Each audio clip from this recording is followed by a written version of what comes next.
ఎవరి గతి ఎటులున్నదో ఈశ్వరునికెరుక, ఎవరికి విధముగా జరుగునో పరమాత్మకెరుక.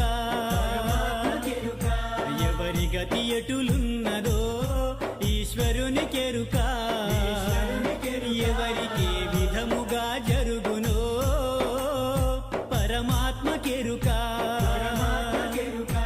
ఎవరి స్థితి ఎటులున్నదో